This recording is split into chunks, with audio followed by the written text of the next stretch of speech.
there's somebody out there that's not under 18 that you have to watch what you say, you have to watch what you do. Not that you should go buck wild. If that's you, that's you.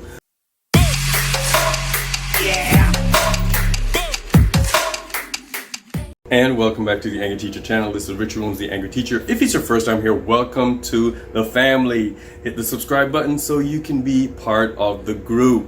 We'd love to have you. If you've been here before, thanks for coming back. You know I love you, so keep hanging around. We family, bruh. All right, so let's get started. Now, when I taught middle school, a coworker of mine said, and she found out I was going to transfer to a high school. She's like, be careful now. High school teachers teach in a vacuum. They do everything by themselves. They work by themselves for the most part, and they don't necessarily communicate and talk about kids or hang out with kids or do things like we do in middle school. I'm like, wow. So did I make the right decision by turning in the paperwork? So that was bothering my mind for a minute. And then I got to high school, and some of the things she said was kind of right, but then I'm like, I've got to change this. I've got to put some effort into making sure I don't teach in a vacuum. And there started the POPs revolution, if you will. All right? Good teachers learn from other teachers. Now, in my kind of school, it's a Title I school where my baby just walked by the thing and shook it. Where my district has Title I, where we're forced to common plan and work together to produce a lesson plan that all our kids in that age level, that grade level, that subject area can learn the same thing at the same time. So that's one way you can work with other teachers if you're forced to, if you're mandated to do it. But other than that, if you're a good teacher, you know that you're not an island, you can't do everything on your own. So you go and find out what other teachers are doing. It might be from another school. If it's not in the same building, it might be from the internet.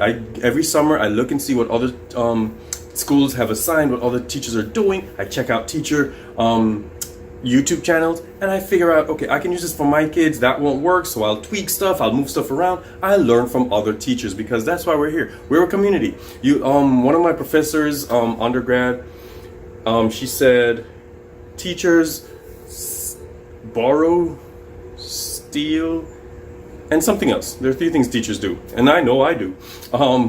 We all go, and if you're a new teacher in the building, you find out from a teacher who's been there for a while where to go, what to do, who to avoid, who to be friends with. Whatever the situation is, we need other teachers. So do not do it by yourself. You've got help in the building. All right? Don't forget to like, comment, subscribe, and ring the notification bell for the next Angry Teacher video, because it'll be dope. Yeah, every Friday, Saturday, and Sunday there's gonna be a dope video that's gonna be dropped. So check it out. Be enlightened or be entertained. It's all good. Don't teach in a vacuum. Team teach. Sometimes you might have a co-worker, same level, come over and teach, or you'll have a presentation from another teacher or a presentation from somebody else. Team up. You don't have to do everything by yourself. Now, especially some subject areas, it's better to team teach or to overlap or to I can't remember the name of it right now, but to kind of teach across the curriculum. There you go. If it's a science class, you can have someone from the math department come in and kind of explain a mathematical concept in chemistry, or how something works in physics, or vice versa. Or if it's an English class, a language class, you can have someone from US history come in and kind of share, or civics, and share some ideas and work stuff out for your kids. So they're not hearing the same thing from the same kids all the time, from the same teachers all the time. I would dare even say YouTube teachers who are teaching something, you don't have to keep saying the same thing. I use a lot of people who've read certain things like the Canterbury Tales. It's a long piece, so I have them listen or watch a video, so I don't have to do it, and they're not hearing my voice over and over from day 1 to day 140 something at the end of the year. They're hearing different things. They're saying the same thing, but different voices. All right, so you can have your teachers come in, your coworkers come in and talk to them. You can have them, you can go in and talk to somebody else. Team teaching, not a bad idea. Don't teach in a vacuum. Network and connect with others. Now, it doesn't have to be another set of teachers, but it could be, and it's probably better if it is, but connect with your age group. Connect with other professionals. Connect with people, because it shows that outside of the four walls of your room, there's somebody out there that's not under 18 that you have to watch what you say, you have to watch what you do. Not that you should go buck wild. If that's you, that's you. But just network, because you need to, your world does not need to revolve or be all about education all the time. All right, so have some variety in your friends, have some variety in your network, because they could, not just because they can help you, but they can enlighten you in certain things. If it's the teacher world, there's so many platforms that you can be a part of, and not just professionally. There are Facebook groups where people just say what they want to say. They talk about administration, they talk about how things work or should work or doesn't work. They talk about so many different things that gives you a laugh or lets you know that, wait a minute, I've been doing it wrong all these years. So join different groups, network, be a part of another community, so you're not just in those walls by yourself with these 30 kids in front of you all the time. Those are the three things that came to me for you to not being in a vacuum, not teaching in a vacuum, not thinking that you have to do this alone, because there's a whole bunch of people out there like this guy willing to help. My dope kids who I led into the teacher's lounge. No, they're not eating all the food, but they're just hanging out. Check them out.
Thanks for coming to class today. I want you to go out there and be great. Hey, let's just go out there and teach.